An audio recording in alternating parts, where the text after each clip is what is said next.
é o primeiro de uma série de mesas temáticas organizadas pelas diversas áreas temáticas da ABRE, intitulada Crises e Polarizações na Ordem Mundial Contemporânea, e cada mesa será organizada por uma área temática da ABRE e servirão de aquecimento, para assim dizer, para o 5º seminário de pós-graduação da ABRE, que terá lugar entre 9 e 11 de novembro.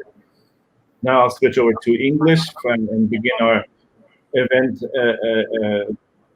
itself. Welcome everyone to our thematic roundtable on conceptualizing and implementing security in a fragile democracy. It's a thorough pleasure for me personally to have here at this virtual table my own two greatest academic and professional mentors, Keith Krause and Monica Hertz.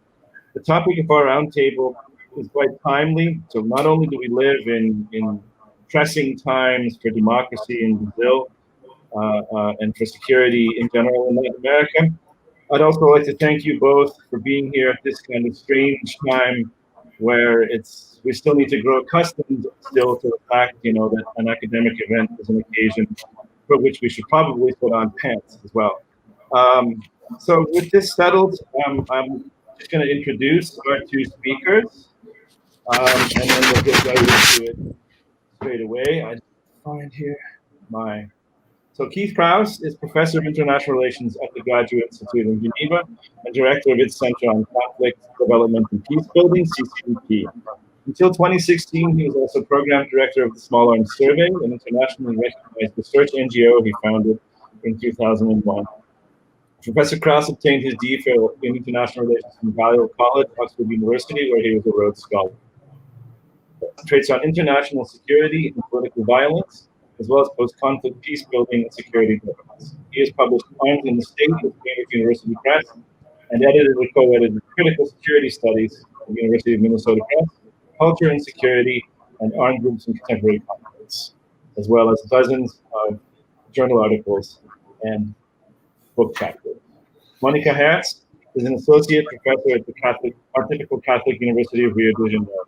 She has a PhD degree from the London School of Economics and Political Science and has written 3 books: Organizações Internacionais, Histórias e Práticas, with co-authors Andrea Hoffman and Jana Tabak in 2004, and Ecuador versus Peru, Peacemaking Amid Rivalry, with Jean Nogueira, as well as with UAS, Global Governance Away from the Media, with Routledge in 2010. She is also the author of several articles and chapters on Latin American security, global governance, and Brazilian foreign policy. So without further ado, we've agreed to a format where we'll have both of our speakers taking turns to talk about 15 minutes and then 10 minutes each. I'll be keeping time more or less, although both appreciated if both of you would do so as well. And so without further ado, please, Keith, and then we'll open up when we're finished. I'll have a brief time to respond, and there'll be plenty of time for questions and answers. Okay, thank you, Kai. Thank you for that introduction. And I do have to say a virtual event is not nearly as enjoyable as actually being with you in Brazil. So I hope that at some point in the near future, we can all be together again. I thought that I would tackle, and Monica and I agreed that we would tackle this by dividing it into two parts, because the title lends itself to that. It's conceiving and implementing security in a fragile democracy. And so for the first 2 minutes of my intervention, I'm going to speak about conceiving of security in a fragile democracy, or rather conceiving of insecurity in a sense. What is it that create the conditions for insecurity, and what are the limitations of the way in which security is conceived in a fragile democracy? So my starting point is actually not so much the security side, but rather the fragility side of this equation. And here, I think fragility and fragile contexts in general have been widely discussed in various forms, including the World Bank, the OECD, various bilateral donors. And there's a clear understanding of how we should think about fragile contexts, whether they're democratic or not democratic. And the main focus is on essentially relatively low levels of government performance, a state that lacks the capacity or the authority to provide basic security needs within its borders, and a country in which the government cannot or will not deliver its core functions to the majority of the people, including the poor or the marginal. And those come from the German Federal Ministry for Economic Development, the UK Department for International Development, and country indicators on foreign policy. So there's a wide consensus about what we're talking about here. And it can manifest itself in all sorts of areas of environmental, economic, etc.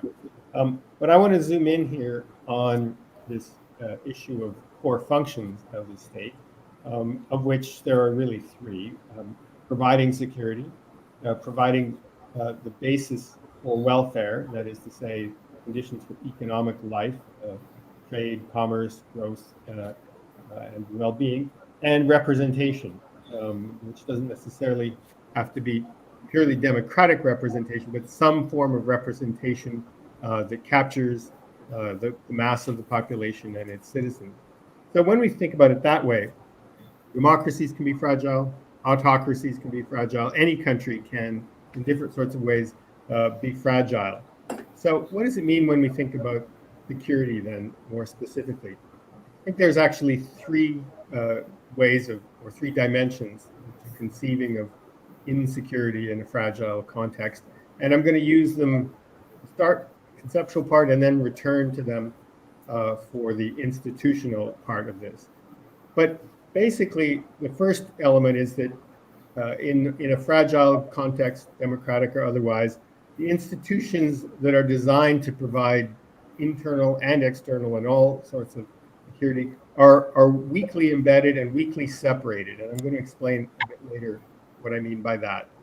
The second is that the democratic institutions themselves, both the formal part of democratic practice, but more importantly, the substantive requirements of a functioning democracy, do not contribute to enhance or help build security. And then finally, as a result, security is not a public good, neither provided as one, nor is it really seen as one. So I think that those are the three axes that I want to examine this on in a little bit more detail. Okay, the first one is the idea that there is a historical process through which most, but not all, democratic states have undergone, which has led to the separation of the internal and external security functions of the state.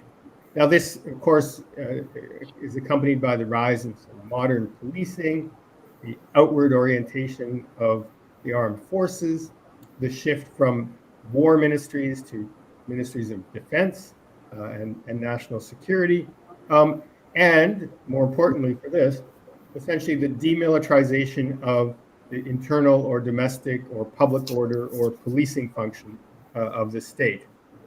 So the external orientation of the armed forces, which essentially developed in Western European countries through the late 18th up to the early 20th century, meant that the armed forces, by the time we get essentially to the middle of the 20th century, no longer see themselves as playing a strong domestic role, either in providing order on the streets or in any kind of political way of setting the agenda for what security is, what the priorities for allocating resources to security should be, or even in some cases acting as the custodian of national values.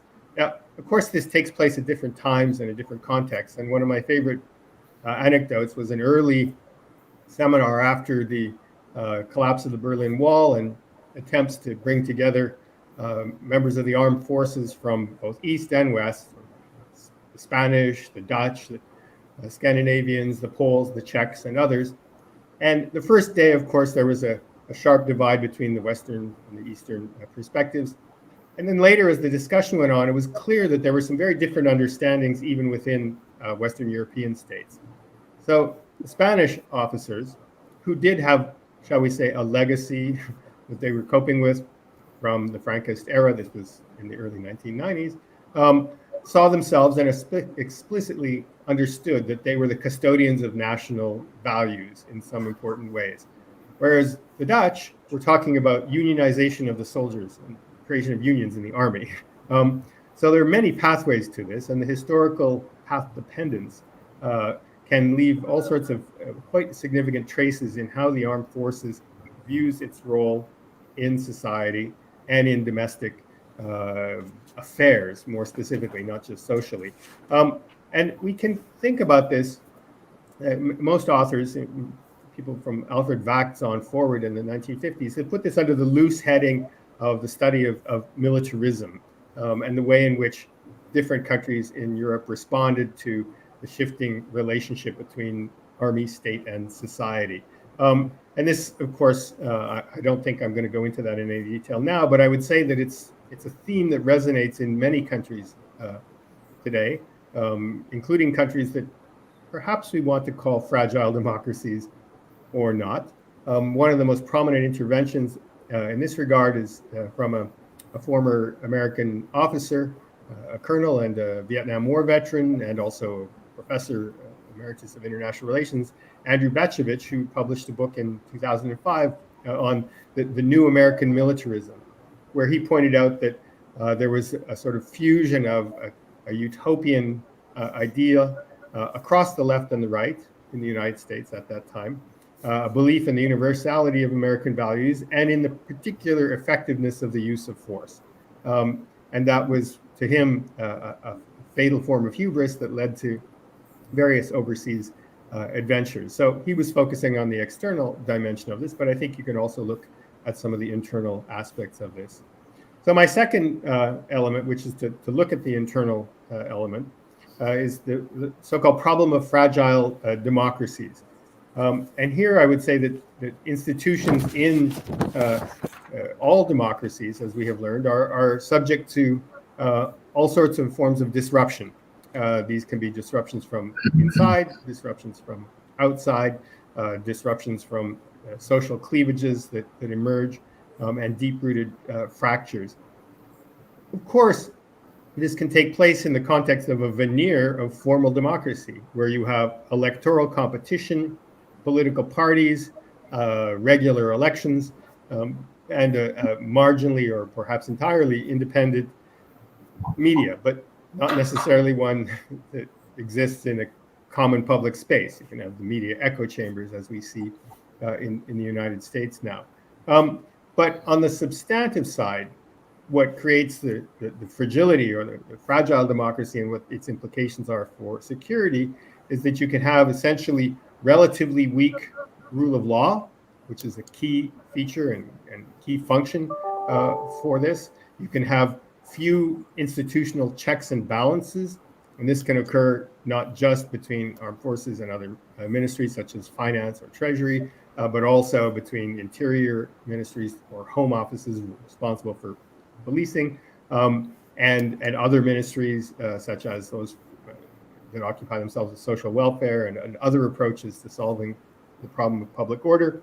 And then you can have the problem of what I'll just loosely call minority rights protection, which is a way of speaking about exclusion and marginality in society and the way in which minorities may be substantively excluded from the democratic process through either formal kinds of mechanisms that disenfranchise them, difficulties of access both to public services and to public officials, and any kind of obstacles that are put in the way of effective political participation. And so I think that that aspect of fragile democracy has clear implications for my third point, which is the result of the first two things, the result of an unclear separation of external and internal security functions, and a failure to civilianize policing, and a fragile set of democratic institutions mean that security essentially is not conceived of as a public good. Now, public goods have formal definitions in economics. It's something that is non-rivaling consumption and non-excludable, which essentially means there's an unlimited supply, like air, although even that's not unlimited. And that when it's delivered to one, it isn't subtracted from the other. Or we could just think of it as a good that's provided equally and accessibly to all. It's quite interesting to note that when economists look for examples of public goods, they often cite law enforcement as a clear public good that is provided equally and accessibly to all. And this is a classic case, if I might say so, to all respect to my economics colleagues, where the magical world of economics and its assumptions does not touch the lived reality of most people in most parts of the world who do not experience law enforcement as something that is provided equally and accessibly to all. And I think that's a generalization that I can make for almost any country in the world.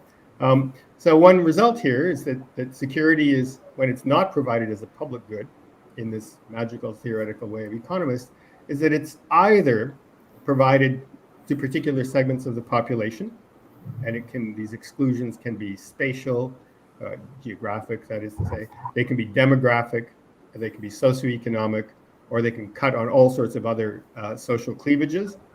Or in the worst case, security institutions are themselves fused to political power, in which they're not interested even in providing security to certain segments of the population, but rather serving the interests of the regime. This is characteristic of many African and sub-Saharan African and Middle Eastern countries, or a specific fraction of the political elite enjoys security against threats that might come or perceived to come from their own population. And of course, I think that's the most challenging kind of situation to deal with, because it reflects that you cannot institutionally, or it'll be very difficult, institutionally build your way back out from that. So I'm going to stop in the first round on this and just say that when we conceptualize security and insecurity in a fragile democracy, we need to think about the way in which institutions may have been functionally differentiated in ways that provide different kinds of security internally and externally, and also have very different cultures, values, hierarchies, modes of operating, and relations to society. That democratic institutions themselves are part of the story, because they can themselves undermine or provide no forms of access to enhance the institutional provision of security. And the result is security is provided only partially, or I should also mention, as a private good to those people who can afford it or who have access to it. So I'm going to stop with that part of the conceptual frame and turn it over to Monica, and then we'll come back in a few minutes. May I start? Please.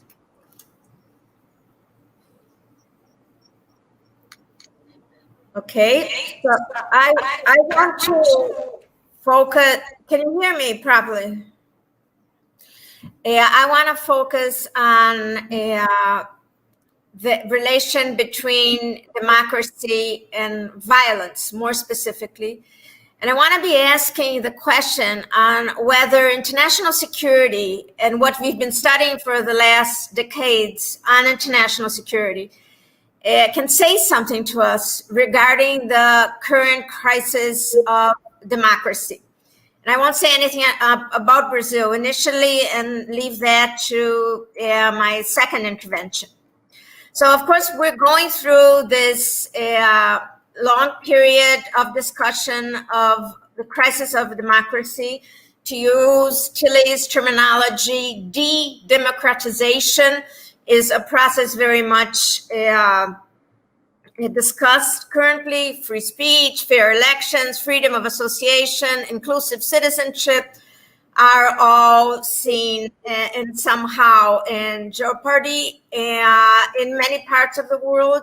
The kind of equal, protected, and binding consultations that distinguish relations between the state and citizens and democratic regimes are seen to be in danger in many parts. The mechanisms that create rights and representation are being deconstructed or demolished. The elements of deliberative democracy or the dynamics of the public sphere are being pulverized or insulated in many different bubbles. We can see a process of depoliticization of many policy issues that are treated as issues that can be managed by experts. the rise of neoliberalism is very much associated with this process as a political doctrine that reinforces a minimalist vision of the public sphere and of democracy itself.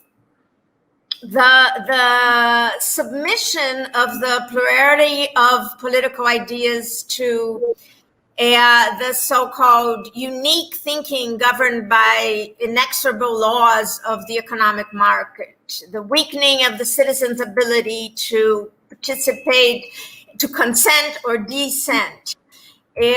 Most importantly, I would point out to the crisis of the idea of a public and shared common space, of the political, very much in Hannah Arendt's terms, as shrinking. One author that I think has been aiding us significantly in order to understand what is happening, and she's going to be part of the seminar, is Professor Wendy Brown. She has been calling our attention to how family, religion, patriotism become core conservative values that shore up, moral values that shore up as essential supplements to free markets. She has been showing how this relation between freedom and conservatism takes place, how Hayek himself marveled at the capacity of tradition to produce social harmony, conformity, integration.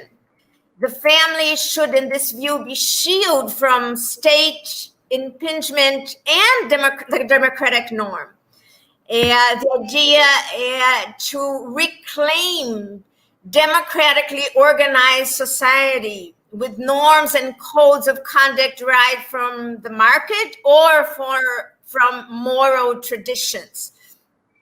We should add that patriotism, as one of the core elements of this conservative move, is confronted with humanity, multiculturalism, non-discrimination based on sexual orientation, race, religion, or anything else.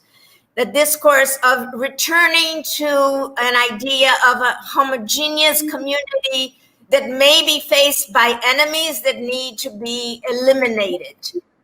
This profound crisis of democracy begs the question, how does it relate to the use of violence? Violence, and by violence, I mean physical violence in our society.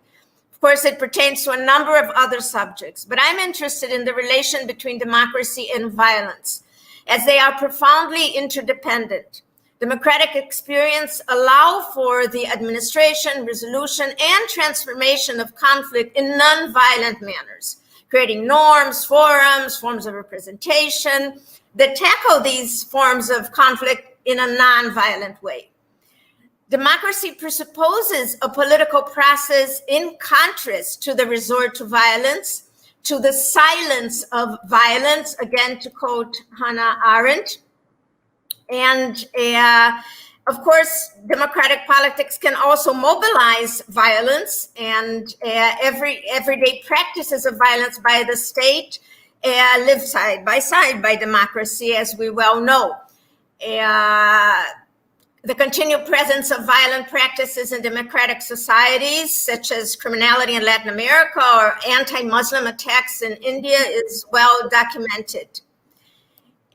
Democratic regimes have allowed for, and this is my point, the banishment or a significant diminution of state violence, as one can observe when dictatorships transition towards democracy, as happened in the past in Brazil. Democratic regimes are also known to be able to control nationalist, religious, and ethnic violence if an inclusive political community can be built. Democracy is also a form of governing that seeks to limit the concentration of power, very characteristic, of course, of the modern state, the division and scrutiny of power, the rotation of the electoral system, the presence of public debate and deliberation. Within this logic, it also limits the use of violence by the state. Crucially, given by the nature of the modern state, if a standard history of the West would connect a decline in violence with an increase in civility, a more critical view might highlight how the concentration of power by the modern state is based on the principle of the monopoly of the use of violence. So a democracy is a regime that, as it is in crisis, it opens up the possibility for greater use of violence. I want to point out that there are at least three mechanisms by which democratic regimes are able to limit the use of violence by the state, apart from the use of violence by other actors. The rights of the individual, human rights more generally, civil rights, civil control over the military, and rules on the use of force by the police or security forces. So within the context of democracy, or more generally the rule of law, you would expect to find less use of violence. And the crisis of democracy we are facing raises the question, how are we going to deal with the menace of violence? In this regard, I want to call your attention to the possibility of a dialogue, of a debate with the international security practice and literature.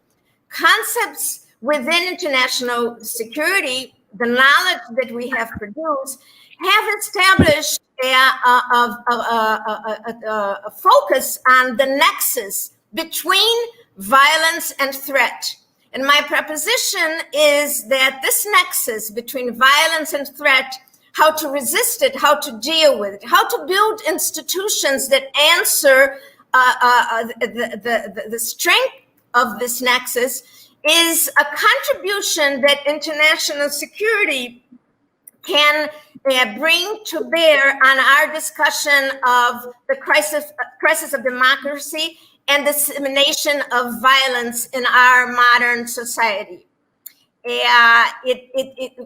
have learned how this link is established and generates more violence, but we have also learned different forms of security governance that allow for resistance to the use of violence in the context of a threat construction, limiting the use of violence through collective security, arms control and disarmament, social and political inclusion, and the deconstruction of threats have been themes debated by the international security literature for many, many decades, whether more critical international security literature or more institutionalist international security literature. I believe this debate is a crucial contribution in the context of de-democratization, as it shifts our focus to forms of interaction, our focus towards forms of interaction where the nexus, threat, violence, are pointed out and resisted. Thank you.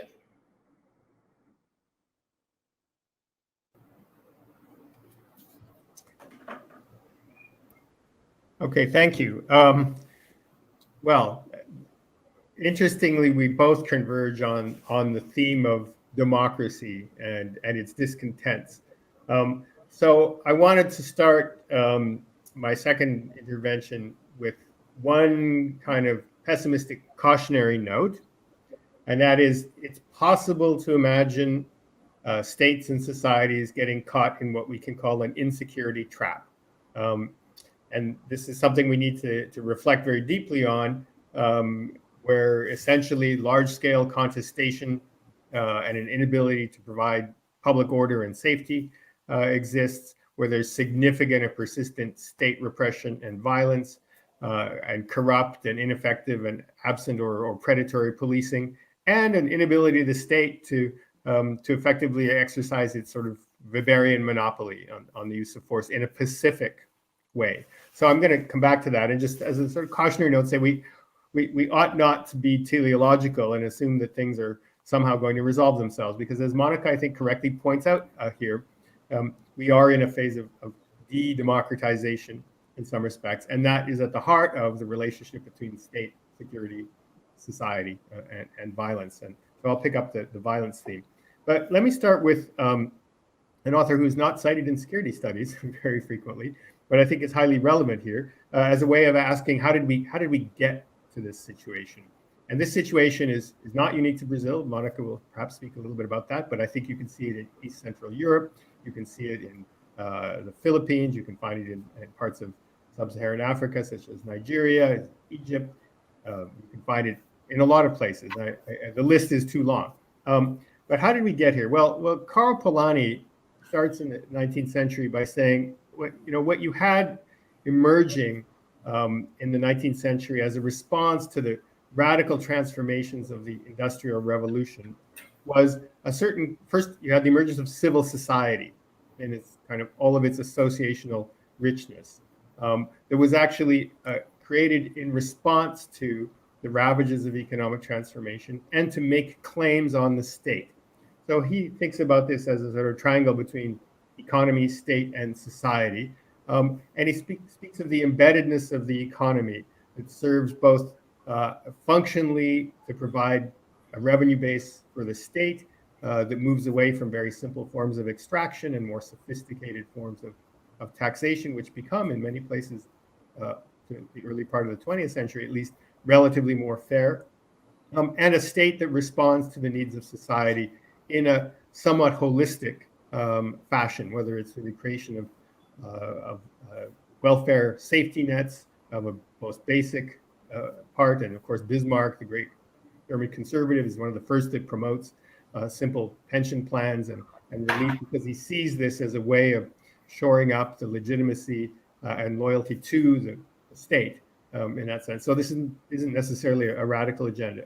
What happens in the mid to late 20th century is a disembedding of this, where the very preconditions for democratic practice that Monica spoke about start to be unraveled by the forces of economic globalization, where the state no longer can protect its citizens against radical transformations in radical disruptions in their welfare and livelihoods, where the economy becomes completely disembedded and detached. We only need to speak about the valiant efforts of corporations to try and go after the GAFAs or whatever of the world who essentially offshore their billions, to put it in very simple terms.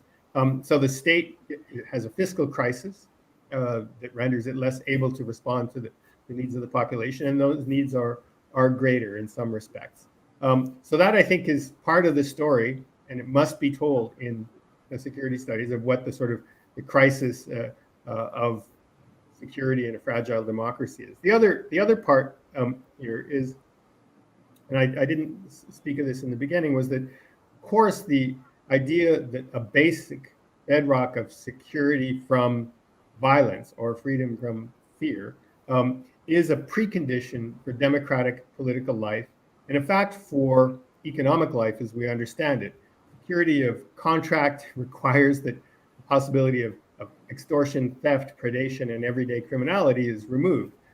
Democratic dialogue requires that violence be taken out of the equation, and as Monica points out, you need to have modes of resolving conflicts that are legal and juridical and not violent. And this was one of the big singular achievements of the late 19th, early to mid, perhaps the late 20th century. I mean, I think with all criticisms that have been made about Steven Pinker, he is right about a couple of things, right?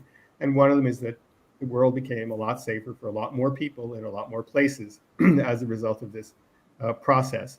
But what he's wrong about is this liberal theology that says it's going to keep getting better.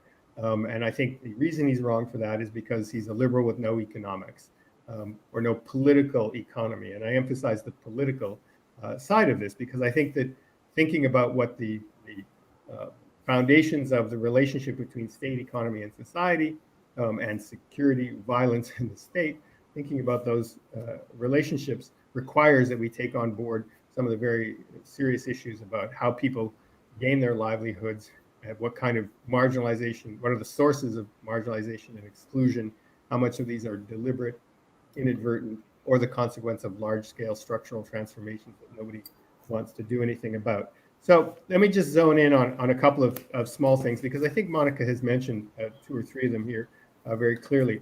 Institutionally, how do we deal with sort of, I'm an institutionalist at the end of the day. I think that people's norms and values and social attitudes are shaped quite fundamentally by the way in which they react to formal and informal institutions that affect their lives.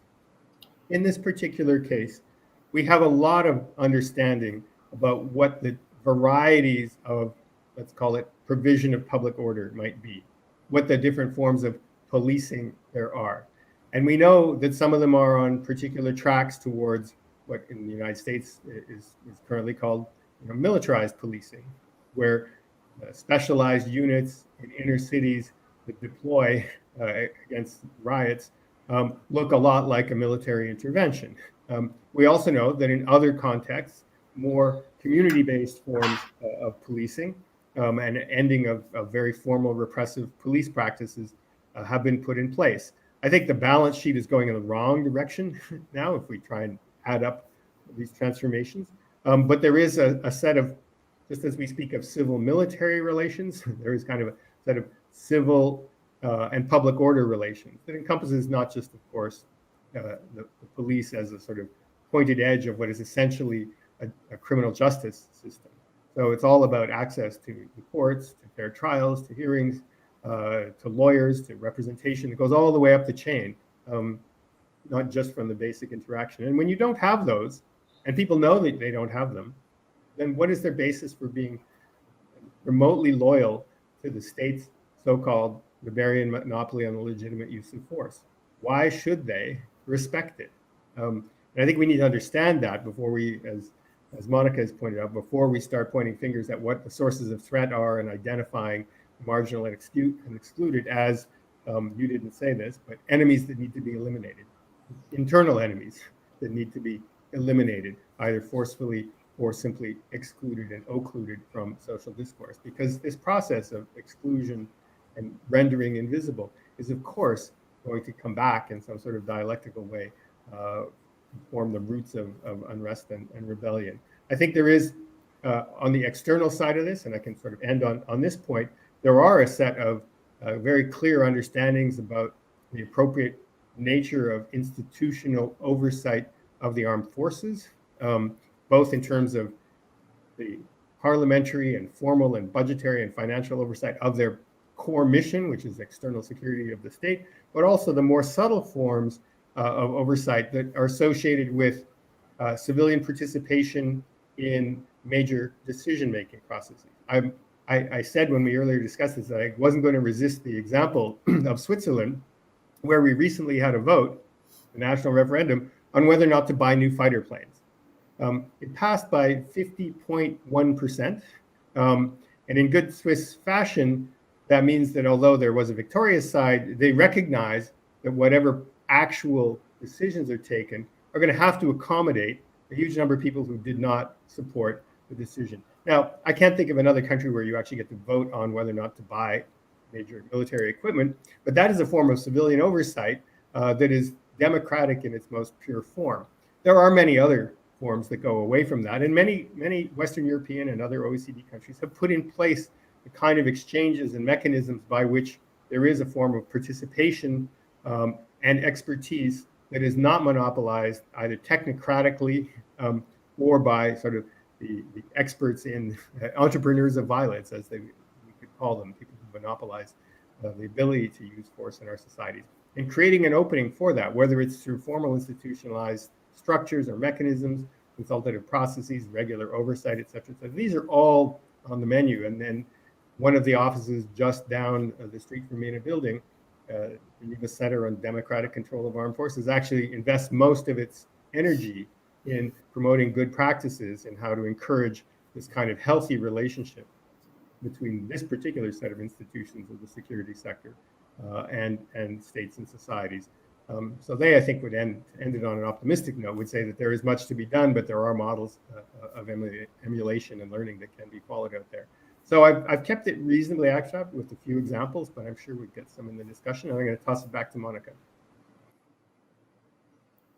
Okay, can I go, Kai?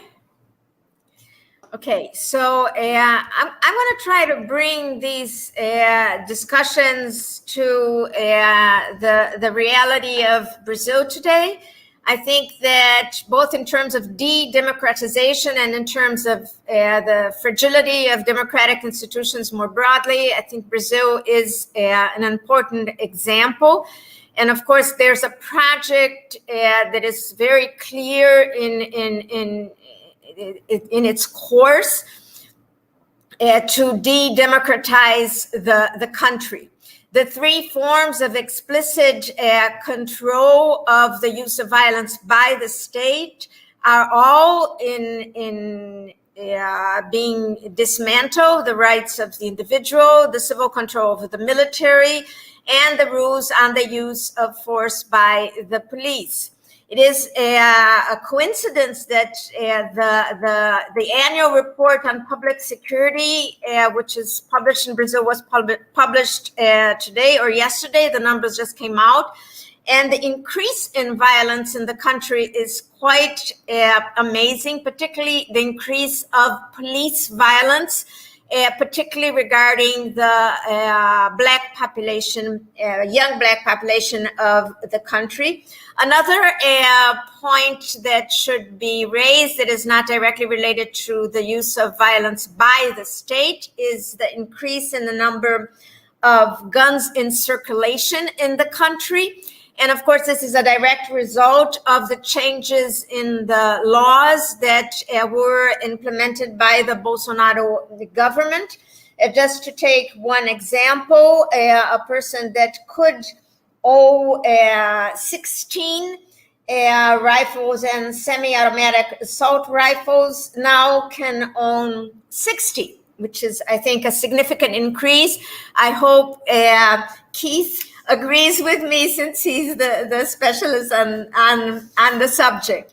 So violence has increased not only according to these numbers, but also in a more kind of subjective manner. The defense of torture and torturers by both the president and the vice president, of course, exerts an important leadership role. The idea that liberty is associated with the ability to use violence, to use a weapon, clearly stated by members of the government. The increase in control of territory in different cities by militias, and the attack on institutions, as I mentioned before, that work for the control of the use of violence by the state, the direct violence against the indigenous population. We could go on and on. This is clearly a government where both in quantitative and qualitative measures, we see as the result of a project of de-democratization an increase in the use of violence. The government is clearly in line with the conservative, authoritarian, or illiberal trends discussed in the literature on de-democratization, present, of course, in several other countries. And these projects thrive as demolishers of institutions, which is perhaps the clearest characteristic of the government in power today in Brazil. The project of demolishing institutions. Many institutions, but particularly institutions that control the use of violence by the state and other actors, claiming to be protecting freedom against politics and guaranteeing order through tradition. So very much in line with these de-democratizing projects and places in other countries. Demolishing democracy allows for violent practices to thrive.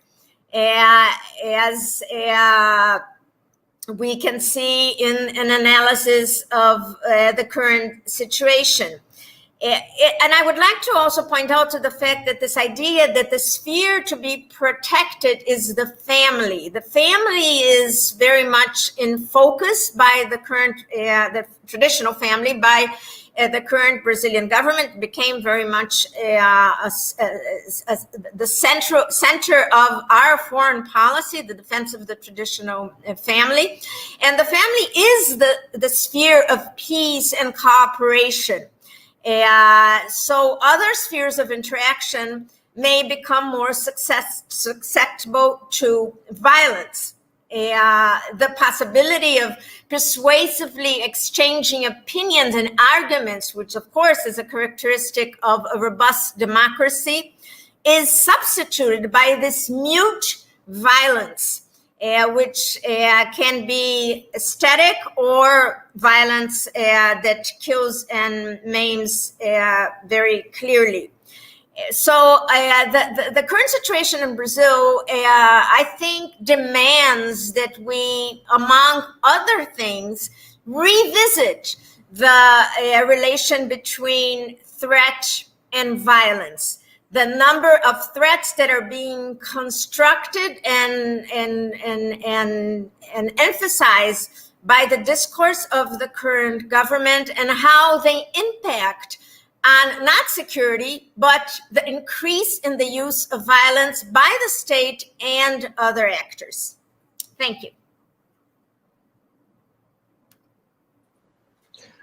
So I guess it's my turn to ask a question or try and summarize just a little bit. I think my main question for now, and I'd like to actually just remind the audience, please, if you do have questions, we have plenty of time for questions. We're very happy to receive them. Just put them in the comments section on YouTube, that should be directly right next to the screen. Se vocês têm perguntas para fazer, a gente recebe com muito carinho. A gente está querendo muito sim ter as perguntas da audiência. É só colocar aí no espaço ao lado no YouTube, por favor. Podem fazer em português, que eu traduzo depois, e a resposta vem em inglês. Muito obrigado. So I guess my question would be just kind of more directly.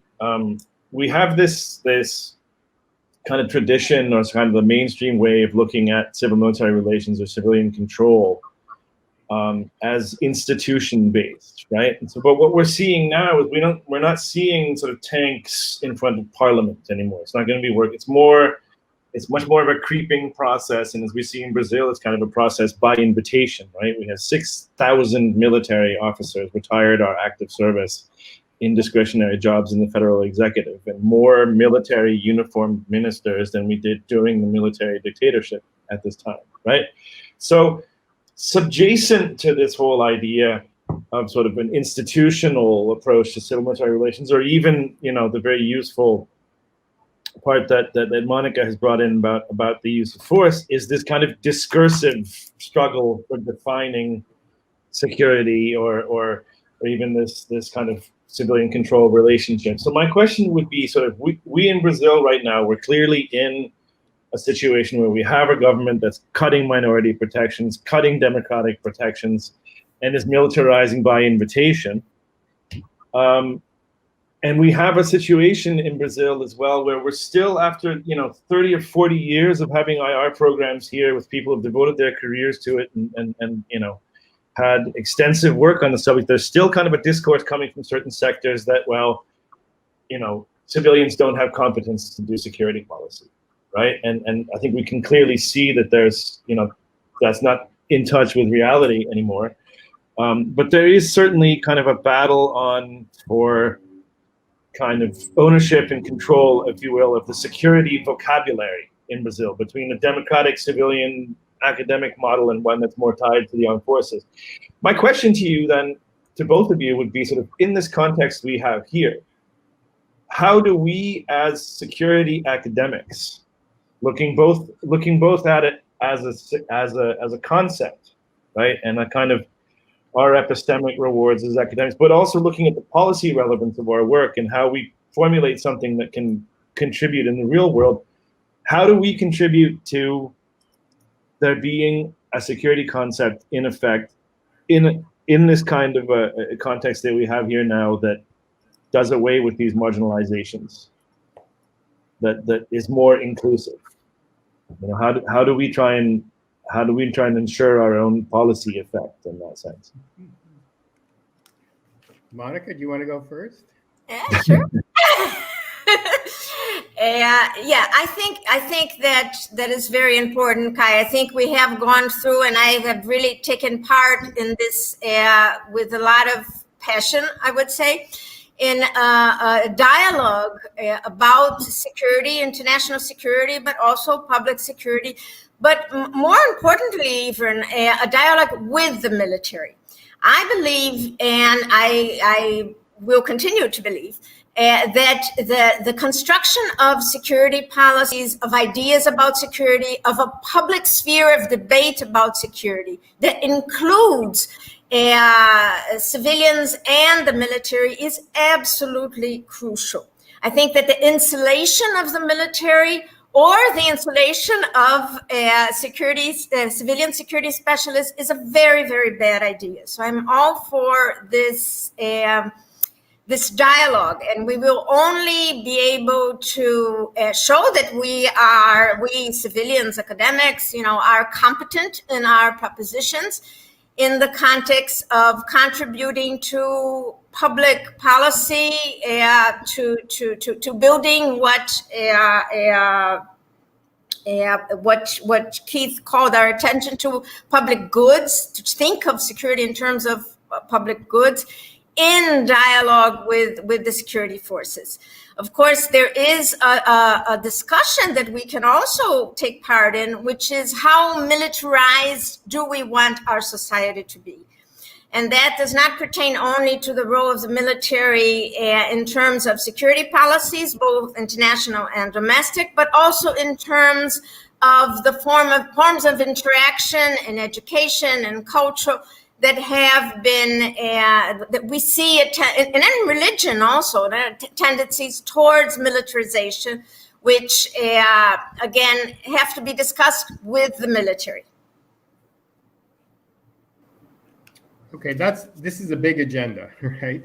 And I don't think we're going to be able to unpick all of it in the next 30 minutes. But I would start with Monica's observation that there needs to be a dialogue. And the second thing I would add to that is that it needs to be very concrete. And the third thing I would add, and I'll give a non-Brazilian illustration, is that it needs to take seriously some of the processes that have led us into the current predicament, right? So the example that I want to give is the way in which migration policies were framed, and migrants were framed as existential threats in a lot of European countries in the 1990s. This could take many dimensions. It could be sort of sociocultural, it could be criminological, it could be economic to the welfare state. It wasn't good enough where people have succeeded in overcoming this threat construction. It wasn't good enough just to say, oh, you're imagining things, right? And it's not really a threat. You have to take seriously the perceptions and the feelings that people had of their everyday environments. Again, we had a lot of experience in Switzerland on voting about these things. And that didn't mean you had to side with them. Certainly a dialogue does not mean agreeing with the person you're in dialogue with, but it meant you had to try and unpick very carefully what some of the concerns were and to show to what extent those may or may not have been valid. And of course, the most common one is the criminological argument about migrants, which in almost all cases bears very little evidence. And when it does, it's associated with what we would think of as transnational organized criminal activities, where networks of migrants who happen to have links to countries that are noted for drug trafficking, for example, act in a certain way. And then you can design policies around those specific kinds of issues, which has been done.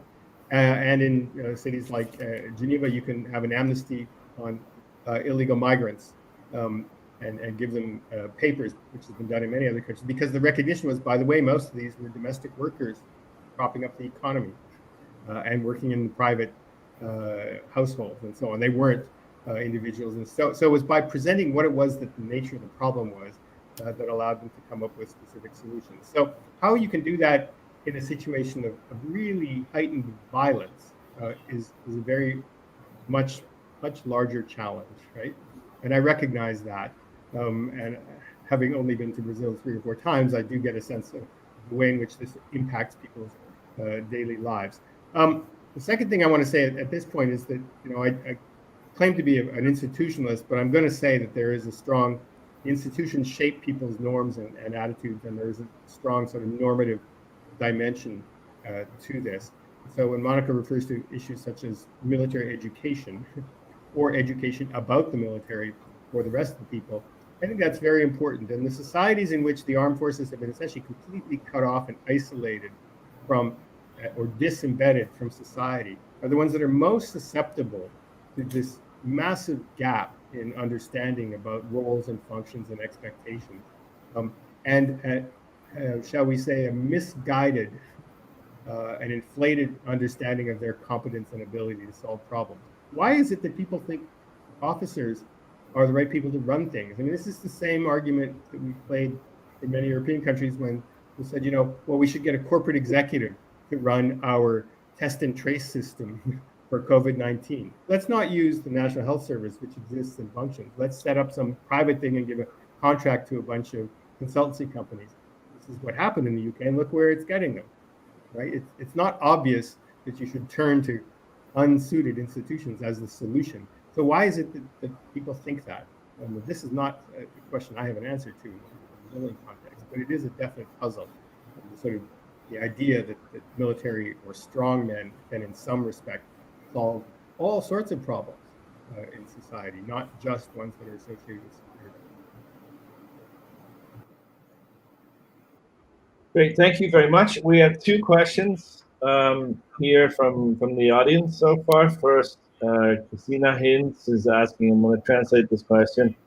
She's asking, it's true that levels of violence under the Bolsonaro government have gone up, but they were already higher before his election than they were in certain armed conflicts in the world. Scholars have spoken of an unfinished democracy, where citizenship is not extended to many who are essentially deemed killable persons. How do you relate, or how do you bring together the high levels of violence before his election and the fact of his election? So how is that kind of discursively shaped? It's a chicken and the egg problem in a sense, I guess. Yeah, I think that it's a process. These things are, of course, interrelated. The feeling of insecurity before the election was very, very high. And it seemed that there is this tendency, and I don't think this is peculiar to Brazil, for people to understand that militarization or the increase of use of violence will guarantee their security. And these were the promises of the campaign. More violence, more security. More military presence, more security. And I think that this is not the whole story, but a small part of the story that explains. Of course, we have a number close to 60,000 homicides a year. It is an astonishing number. I think that violence has been normalized in Brazil. Death has been normalized in Brazil. And this is also, I think, related to Carolina's question on COVID and how Brazil is such a peculiar case where the government's strategy of ignoring the sickness and ignoring deaths. After the original Ministry of Health was left the government, has been successful to a certain extent. I mean, the population has accepted the idea that if you're going to die, you're going to die. If you get sick, that's because, it's just natural that you get sick and die. Of course, there's part of the population in the U.S. does follow this logic, but as we can see, looking, at the I hope probable result of the elections, it's not the majority. And here it became very acceptable that the federal government, does not have a policy regarding this sickness, because death and violence have both been normalized. And this government's discourse on violence and de-democratization fits well with this normalization of death and violence. Okay, so I hesitate to start with the COVID question, but I'll do that and then I'll work my way backwards. I think we're going to need a little bit more perspective on both national responses and basic epidemiology in order to understand why it was that certain kinds of responses were seen in large segments of the population as unnecessary or inappropriate or infringements on liberty. And this was not just a Brazilian or an American phenomenon. It certainly appears, I think, more and more over time, and we're seeing it in the European context right now. So the real question here is, to what extent did people regard the state as an institution that they could trust to develop an appropriate response that protected primarily the vulnerable, right? And that, I think, is what I really want to know, is the sort of baseline on COVID. The pandemic has shown that collective action is required, but it's also shown that action that does not enjoy popular support is relatively unsustainable over what is now the medium term, and we're not even close to the beginning of the end of this process that many of us are going to be, all of us are going to be living with for several months here. I would be tempted to look at this through the Foucauldian lens of biopolitics, essentially, and just say we need to think to what extent about how choices were made about making live and letting die in a situation where it was absolutely clear that the state was not going to be capable of protecting everybody, even in places where they actually made a significant effort to do so. So Brazil has its own special rhetoric, as did the United States, and its own perverse kind of outcomes in the short term. But there's a whole set of debates that are unfolding in East Central Europe and France and the UK, especially, around how people think about what the government role and responsibilities are in a democratic form, especially where the infringements on personal liberty are not small, right? I mean, the vulnerable people are also the ones who lose their jobs in these contexts. Right? Okay, the question, the more complicated question, because I don't have a crystal ball on the first one, is about the relationship between perceptions of and the actual experience of violence and the rise of, let's call it, semi-authoritarian rule in many places, in the Philippines, in Brazil, in South Africa, all sorts of places. Here, I think that one has to acknowledge that there was and is a situation of relatively ungoverned spaces in large parts of certain cities and certain regions in Brazil, but Brazil is not unique. It's true about northern Mexico, it's true about parts of Central America, true about large swaths of South Africa, et cetera, et cetera. And in every case, the response has always been some version of mano duro, whatever the Portuguese equivalent of that would be, which is more force will squash the violence. And this is just a failure of imagination, failure to understand the rational sources of action of the people who are the non-state actors who are wielding the violence, whether they be petty criminals in neighborhoods, large-scale organized drug traffickers, armed groups with some kind of ideological bent. They understand how to respond to, evade, and in some cases subvert and undermine the nature of the state's response. And so it's never worked. And the sooner that people recognize that solution is a dead end, practically and politically, the better. It hasn't worked anywhere that we can think of. Now, on the specific question of arms, well, that's just a cheap electoral trick. You can tell people they can ensure their safety by having 60 guns instead of 16 guns. it's a very weird kind of response. But the bottom line is that there are a lot of people who feel that they need to provide private security for themselves. And so there too is an erosion of any sense that the state can provide the public good of security. I don't think that's true with everybody who acquires guns. Some of them are a very different attitude towards it. But oddly enough, a lot of people will testify that they think it's got something to do with an ability to provide security, which is also not true. And we know that from American experiences. The risk of being injured or killed by a firearm increases when there's one in the household. That's incontrovertible and needs to be sort of put out there. And I know Brazilian NGOs and civil society actors have tried very hard to do this without much success. Do you see a link, Keith, between the high numbers of arms that are in circulation here and these kind of dynamics we're talking about here with security concepts?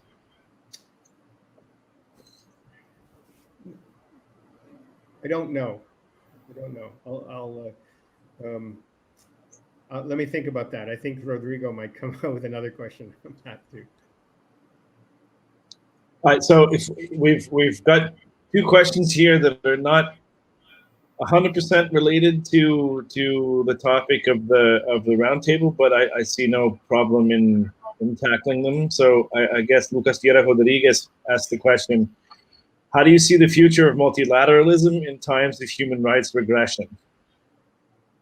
So I think, Monica, you've got an extensive record of publication on multilateralism in the region. What do you say? I think that, of course, multilateralism is treated by these de-democratizing countries as a threat to national security or national autonomy or national sovereignty or the project of making some country great. So multilateralism, of course, does not adapt to the idea that the nation state is the core actor that fits with this traditionalist return that we see being sponsored. But in the case of the Brazilian government, what you see is an investment in deconstructing the human rights regime that is quite significant. So it's actually not a lack of attention to the multilateral institutions. It's an investment in a different kind of institution. And you can see that as the government agency in where you are specifically, Keith, in Geneva, is quite significant in terms of undermining the rights, especially the reproductive rights, racial rights, all the slew of human rights, that have been constructed with all the problems that we know during the last 50 years. There is a very significant investment here. Keith, do you want to tackle that one as well, or do you want to move on to Rodrigo's question? I actually think I agree entirely with Monica on this one. So I don't think I have very much to add about that, except that from the Geneva perspective, multilateralism is in very dire shape. At all levels. And of course, the Human Rights Council is just one example of callow manipulation and political machination. Okay, I think we'll go. There's another question that's come in here. We still have plenty of time, so let's stick with the one that still is a little bit closer to the topic of the table before we get to the gun control question. How do you see the role of religion in the construction of threats and insecurity, particularly neo-Pentecostals for the Latin American case? And do you see a convergence between evangelical moralism and the pro-armament groups and discourses? Keith? Well, the short answer is yes, to the second part, a convergence. The nature and roots of this convergence are still a bit puzzling. I mean, why would any self-respecting evangelical or fundamentalist Christian vote for Donald Trump, right? And of course, the answer tends to be that these are single issue voters, and that may or may not be true in the Brazilian case. I think it's probably not single issue, but it's like a small number of issues that are associated with protection of family values, right? And family values, because Monica evoked that, is a really interesting issue. It is not just a set of very narrow, sort of conservative approaches to such things as abortion and divorce and other social policies. It's actually a perception of sociocultural change that threatens their very identities. And they often, in the American, I suspect the Brazilian case, these are isolated communities that live, not the evangelicals, but these are separate communities. So the LGBTI world is not the world of the evangelical moralists or the neo-Pentecostals. And so they see themselves as living in an environment that's under threat from some kind of invisible enemy that is going to challenge their ability to live their life in their particular way, with an evocation of what is usually recovered or invented tradition rather than necessarily some long-standing kind of tradition. And populist political movements have historically capitalized on this from the 1930s forward. More extreme versions, Franco's Spain, certain kinds of tropes with Hitler's Germany, et cetera, but right-wing, semi-monarchist movements in France and various other places have all appealed to a certain kind of not just neo-Pentecostals and evangelicals, but a religious conservatism that focuses on cultural dimensions of politics. Now, how do you then it's the political actors who fuse that with with other hardline, not pro-armament, but mano duro, tough on crime, tough on deviance would be probably the best way to describe that. Deviance is where family values are seen to be under threat, and a criminal is a deviant, a drug dealer is a deviant, sexual orientation is a deviant, people who wear different clothes in the street can be deviants, etc. So deviance is very much a trope that's played in this context. Monica? Yeah, I think that there are two. I think people that actually do understand the religious logic of Pentecostal churches can talk about this more seriously. I, of course, not the person to talk about this. I just see two connections. I see a connection with a tradition. The idea that tradition is something that is kind of natural, and it is natural for people to defend their families, for people to use violence. So violence is something that is attached to this idea of natural, traditional. It's not something, you don't look for institutions built by a project of democratization. You look at tradition. What is natural? Naturally, people try to defend their families. And if they need to use a weapon to defend their family, okay, that's just natural, traditional.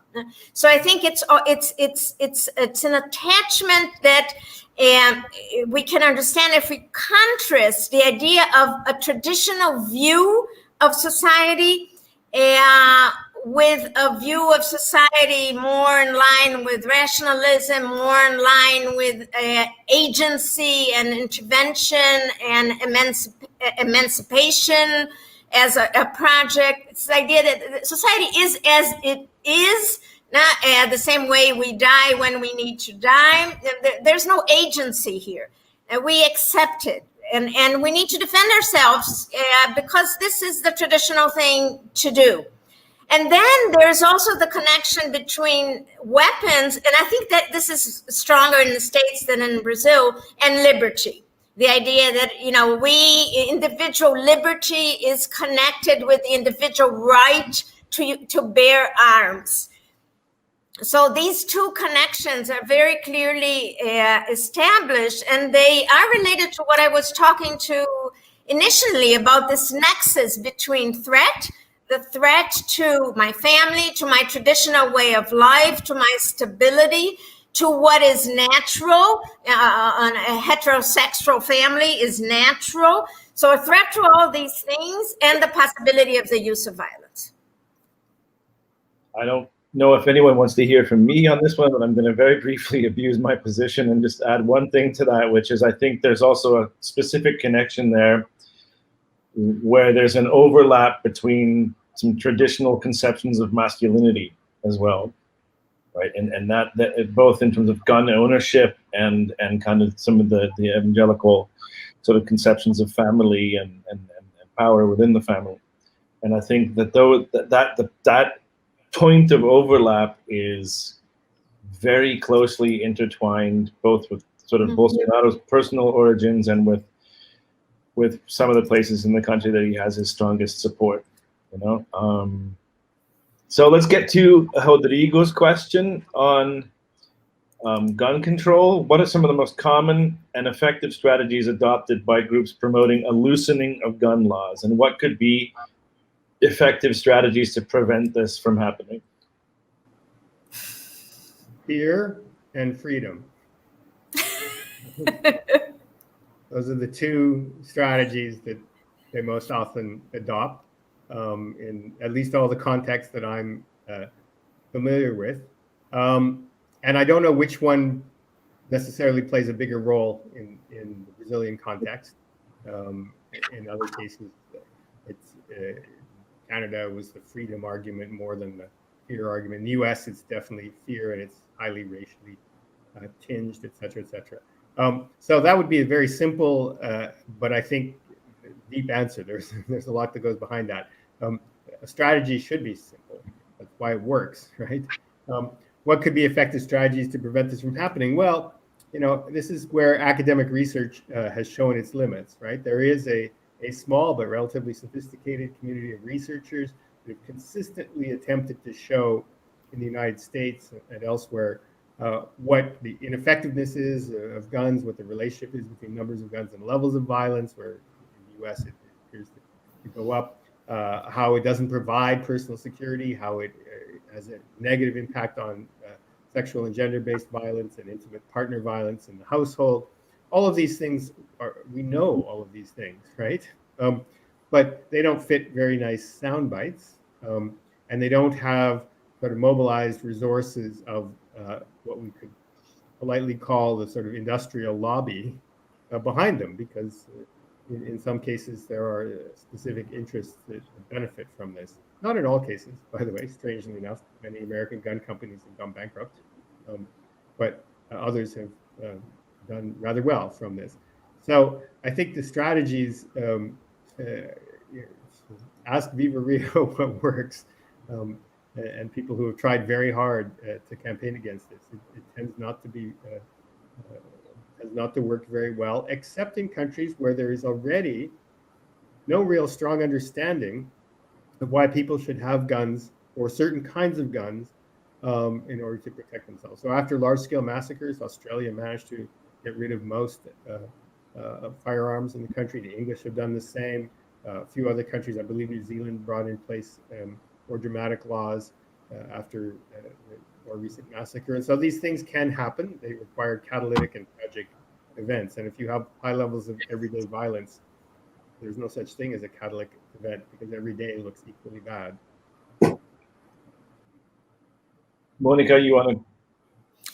No, it's you know, I totally agree with Keith. I just would perhaps add to that the loosening of gun laws is embedded in the loosening of laws more generally. So, you know, so this dismantling of institutions, democratic institutions, but, you know, the rule of law more generally speaking, is you know, coupled with this specific dismantling, which is related, the dismantling of gun laws. I mean, it's, you know, it's dismantling of laws regarding safe driving. So it's really, I mean, you would think of it's something that a government wouldn't be too concerned about.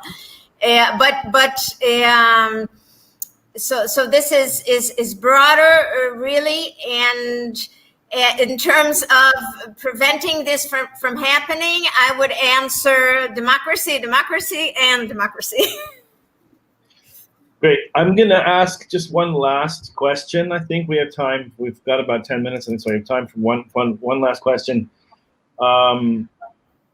Some of the reason for the situation that we have here in Brazil, where kind of public security, domestic security, and international security, or what in the US you might call posse comitatus, right? This separation between armed forces abroad and police inside is it clearly has to do, or is clearly the result of direct and indirect intervention by the United States during the Cold War, right? The national security doctrines, this idea that, we'll take care of the outside part, you do counterinsurgency, hunt internal enemies, and with your armed forces during this time. And we have armed forces whose activity has been primarily internally directed. But there is this kind of sword of Damocles always there, which is, this how the United States is going to interact with Latin America, how it's going to interact with Brazil. So how do you both see the consequences of either a Biden win or a continuation of Trump in terms of the security relationship and what the effect of the United States will be on how what we've talked about today plays out down here? Keith? Well, I'll resort to the contemporary historian. It took many years to get to Donald Trump, and he didn't come from nowhere.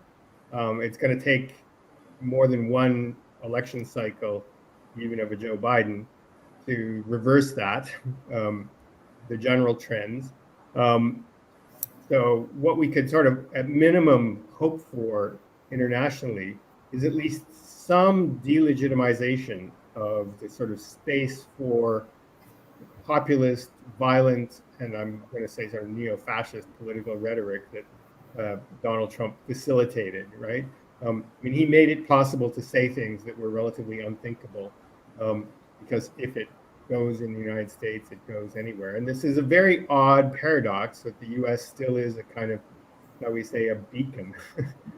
Not a beacon in the positive sense that people necessarily thought of it, but highly shaping the parameters of political discourse from the New Deal and Ronald Reagan, various swings of the pendulum on forward. So I expect that that's going to continue, notwithstanding the rise of China and so on, and that we can just hope that it's slightly ameliorated in the short run, but it's going to take a lot to turn this ship around. I think there are two issues that are important here that you ask, Kai. I mean, there is the issue of the election, and I totally agree with Keith that there is going to have to be a rebuilding of the role, if Biden wins, of the role of the U.S. in the international system. That is not going to be simple or easy. And I think the issue is how will the social movements that have been so active in the U.S. during the last year will pressure this government in one direction or the other. I don't think we know what a Biden administration is really going to look like. And I think that depends very much on how the more democratic or even radical social movements in the U.S. they're very sort of careful and silent now because the issue now is winning the elections. But after, if Biden becomes the president, I'm sure that there will be a struggle for, what will this government be like? It's a very, very huge tent. So we don't know. And we will have to follow this. I think for Latin America, it will make a difference in terms of perhaps of returning to a more positive policy towards Cuba.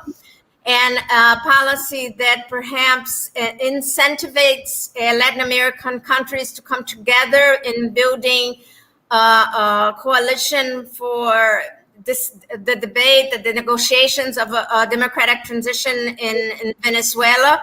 So I think they become more engaged, and perhaps Latin American countries will answer with a more a greater disposition for regional multilateral activity, though I don't see this coming from Brazil, of course, in the context of this government.